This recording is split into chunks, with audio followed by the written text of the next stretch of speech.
Hey, what is up YouTube? This is the Merman Master coming at you guys from the Team Time Riders Yugi tube channel with the ultimate deck profile, the one you have all been waiting for. That is right, guys. With this most recent ban list, Nekroz are coming back, and they're coming back in a huge way. As you guys may or may not be aware, on this most recent list, Nekroz of Bryanna came back to 3, and Nekroz of Shurit came back to 1. This might be in line with the most recent reprints that have been announced, but I'm super excited for this. It's been a long time since I've gotten to play Nekroz at even anything resembling close to full power. So this is just such an exciting opportunity for me to profile a deck that I've had for a while that's sort of been collecting dust and that I really want to bring back into the limelight one more time. So guys, without further ado, let's get into this deck profile, and I'm going to show you everything we're playing. So guys, for those of you who may or may not be aware, Nekroz are a deck that focus around rituals, discarding from your hand and special summoning themselves from the field. They have one in-hand effect and one on-field effect apiece. And the idea is not to swarm the field, but to rather out-resource your opponent. It's a very high skill ceiling deck, and you'll start to see that in the way that they're played. So starting things out, guys, first, for the very first time I can say this in a very long time, 3 copies of Nekroz of Bryanna. Nekroz of Bryanna is one of your best cards in the entire deck. It's your searcher, and it was at 1. It came back to 2 for a little bit, or when it was at 3, it went back to 2, and now it's back at 3 one more time. Going from 1 to 3 is an amazing consistency booster for this deck, and you know, they're getting there very slowly. But Nekroz of Bryanna is one of your greatest cards. It basically, you can discard it from your hand to your graveyard and search any Nekroz card, including any ritual monster, any Nekroz monster, including both the rituals and the main deck effect monsters from your deck to your hand. And then when it's on the field, you can target any 2 monsters that were special summoned from the extra deck and shuffle them back into the deck.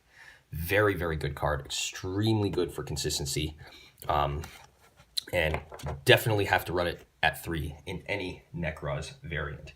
The next card we have at 3 in this deck, guys, is 3 copies of Nekroz of Valkyrus. Nekroz of Valkyrus is a huge playmaker for this deck. Basically, it's a battle fader a lot of the times. It's got 2 amazing abilities. So first and foremost, it's a battle fader. You can discard it and banish a Nekroz card, any monster, spell, or trap from the Nekroz, from your deck or graveyard. So banish it from the graveyard, excuse me, and end the battle phase, basically, and nothing really happens. Your opponent's just got to, reschedule and then come back again later. And then its other effect is when it's on the field, you contribute any monster from the field or your hand up to 2 and draw that same number of cards. So not only is it a huge battle protection, but it's also a big consistency booster, allowing you to put a lot of damage on board. It's also got 2,900 attack power, which is extremely good. Next card we are running in here is 3 Nekroz of Clausulus. It's Bryanna's little brother, so to speak. Basically, Nekroz of Clausulus is amazing for searching you out your spell cards instead of your monsters. And then when it's on the field, once per turn, you can target a monster your opponent controls that was special summoned from the extra deck and negate that monster's effects and turn its attack to 0. And this is a quick effect as well, which means anytime they special summon, if they special summon an Isolde or something like that, you just go Nekroz of Clausulus and immediately negate it. Very good card.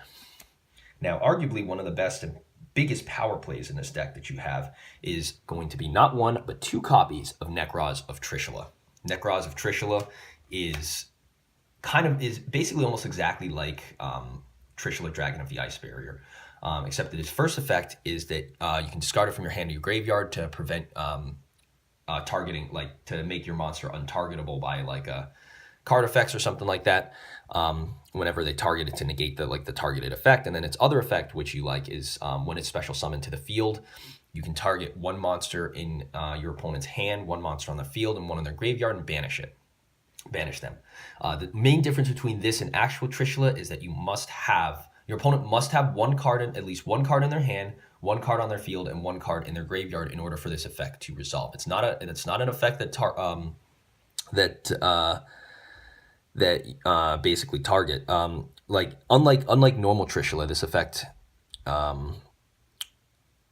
basically will not target, but it must be able to get rid of all 3 of those cards if you're going to have that effect go off. It must be able to get rid of all 3, otherwise you cannot activate the effect and it will not resolve effectively.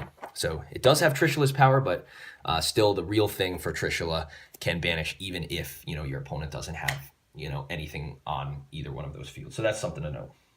Next card we're running is probably arguably one of the best cards in the entire deck, Necroz of Unicorn. Until this comes back to 3, I'm not going to be holding any breath for it. It's so amazing. Basically a blanket negation for every extra deck monster on the field. Amazing, absolutely insanely incredible. A fantastic card. And you don't really use its second effect too much to discard it from your hand to your graveyard to add any Necroz card from your grave back to your hand. The real effect that you have is Necroz of Unicorn's ability to be a blanket negation. If you combine this together with Kaleidoscope and you send Herald of the Arclight, you can also search a ritual card off of your special summon, so it's basically free. That was one of the main things that made Necroz a super consistent deck. And until this card comes back to 3, I don't really see that the deck returning to its former glory yet. Next card we've gotten here is 1 copy of Necroz of Contaster. A lot of people are split on this card. Many people don't like it. I personally love the card. I think it's great. Basically special summons any of your Necroz monsters, non-ritual types from your graveyard. When you discard it to the graveyard, and then also kind of has Cataster's original effect to destroy monsters from the extra deck when it attacks into them. So, oops, sorry guys. Very good card in my opinion. Also, the level 5 is quite nice for going for Trishula plays and other different things with some of your back row. Last ritual monster we have in here, Necroz of Decisive Armor. Another one of my favorite cards. Huge power player, and now that Necroz of Shrit is back, it's going to be so easy for you to summon this card. You basically are allowed to activate its effect to, you can discard it from your hand to your graveyard to gain let a Necroz monster you control gain 1,000 attack power, and this can even be during the damage step as well, so it kind of is a little honest. And then when it's on the field itself, it's got a 3,300 attack power body, and at the same time it can, once per turn, it can banish 1 face down card that your opponent controls. So you destroy the card, and then if you do, you can banish that card. So very amazing. It's going to wrap up the rituals. Moving on to the rest of the monsters in the deck. Next cards we're going to have are 3 copies of Manju of the 10,000 Hands and 3 copies of Senju of the 1,000 Hands. Pretty self-explanatory. Get your ritual monsters and your ritual spells and all sorts of stuff from your deck to your hand. Very simple. Manju and Senju are the lifeblood and backbone of this deck. Next card we have in the deck is going to be the one and only, the main event, guys. It is Necroz Caster Shurit, or Shurit, Strategist of the Necroz. The reason why this card is so amazing and why it hurt Necroz so much when he was banned was because basically his ability is the best that Necroz have. They are, you're allowed to use this guy as the entirety of your ritual summon, whether you send him from the field, hand, or banish him from the graveyard for any Necroz effect. Whenever you're summoning a Necroz ritual monster, this guy can be used as the entire tribute. And then if he is tributed, you can add any warrior type Necroz monster from your deck to your hand. And guess who are warriors? Bryanak and Clausulus. Extremely good. So activating this effect to send him to the graveyard with a Necroz ritual spell to special summon Trishula and then search a Bryanak after that. Extremely consistent and fantastic for a card. Necroz Shurit should come back to 2 or 3. That's what we all think, but we're going to play the one we have now, and we thank Konami for giving us this. Now, moving on to the final monsters that we're running in the deck. 3 copies of Great Sorcerer, the Necroz. He's the second best one, as I want to mention this is a pure Necroz deck, so I could run the incantations if I did want to. I personally like this the way that it is here. Basically, this effect is that you can send a Necroz monster from your deck to your graveyard if the card is banished, and then if it is tributed in the same way that Necroz Shurit is, you can add any spellcaster type Necroz from your deck to your hand. Spellcaster type Necroz include the mighty Necroz of Valkyrus, who is the best spellcaster type Necroz ritual monster to add from your deck to your hand. Last card we're running for the Necros is going to be the one and only Exa, Enforcer of the Necros. And he's the one for dragon type ones. You can add, when he's tributed, you can add a dragon type Necros monster from your deck to your hand. And then if he's banished, you can target a banished Necros monster, except this card, and special summon it. So very, very good card. Extremely, extremely effective at what it does. But still, you know, not quite as good as having multiple Shurits in here. Last monster we're running Perform Mage Trick Clown. Great for link plays and for other plays like that. And if you tribute him or you send to the graveyard in any way, including by Valkyrie's effect, which you kind of want to tribute him by, he'll come back to the field and do good stuff for you. All right, and so that's it for the monsters. Moving on to the spells, we're going to have, starting off with our ritual spell, we have 2 copies. So each of the Necros ritual spells right now, one thing that I want to explain, we have 2 copies of Necros Mirror, 3 copies of Necros Kaleidoscope, and 3 copies of Necros Cycle. And this is a large number of ritual spells to have in the deck, but I want to explain this to you guys very simply. So each of the ritual spells have their own effects that are common among all of them. They can be used like normal ritual spells, where you activate their effects and ditch whatever, you know, materials are required from your hand to the graveyard to special summon the ritual monster from your hand. All 3 of them can do that, but each one of them has their own special abilities. Now, the other thing all 3 of them can do is banish themselves and any other Necros card to add another copy of a Necros ritual spell from your deck to your hand, including a copy of itself, I believe. So add any Necros spell card from your deck to your hand. These are the only ritual spells out right now, but if they ever support and give Necros other spell cards, you will be able to add them from your deck to your hand with each of these spell cards. So the thing that differentiates the ritual spells is this. Necros Mirror is kind of like a miracle fusion for Necros cards. So you can use things in your hand and field, but you can also banish them from your graveyard in order to special summon Necros ritual monsters, which is great if you have like leftover stuff in there. You use one of these field spells, banish it, search Necros Mirror, and then use stuff in your graveyard to banish to special summon the ritual monster. So it allows you to, you know, keep your card advantage going. Necros Kaleidoscope is the most interesting one. Allows you to basically send any monster from your extra deck to the graveyard and special summon any number of ritual monsters exactly equal to that monster's level.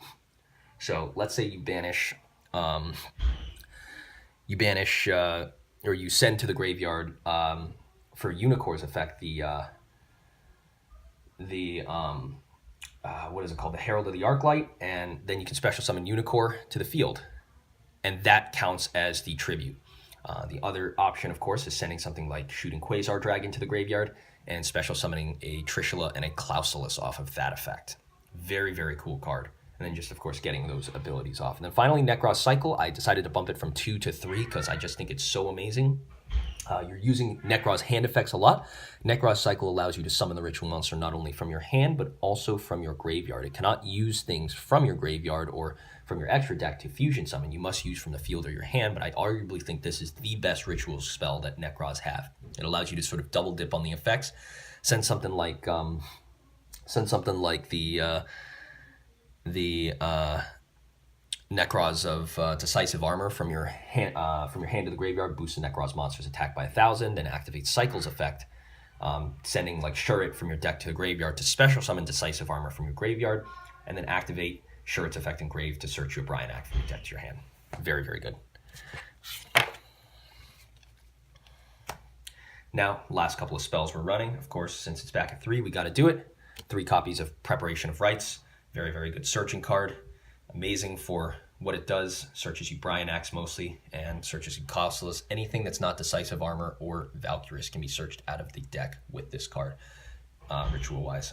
Also grabs you an extra bonus ritual spell from your graveyard if you do still have one in there. 2 copies, Twin Twister, very good card. Of course, self-explanatory, and 1 copy of Dark Hole to round everything out. So that's going to be it for the main deck. Sorry, I talked a little bit too long for that one. Now moving on to the extra deck, which doesn't really matter too much, but it can definitely be useful in the right situation. Extra deck monsters we're running, toolbox and stuff like that. We've got Evil Swarm, Exciton Knight, Castel the Sky Blaster Musketeer, 2 copies of Gaga Ga Cowboy for burn damage and other kinds of interesting plays. And then for monsters you can send from the deck to the graveyard, we have none other than 2 copies of Herald of the Arclight. Very, very amazing card. If Unicorn comes back to 3, Herald's going to still be amazing to run in here. Maybe we could run that spell card at the new Pot of Extravagance to get even more plays off. And then finally, of course, we've got Shooting Quasar Dragon in here for those specialty level 12 plays that this deck likes to do.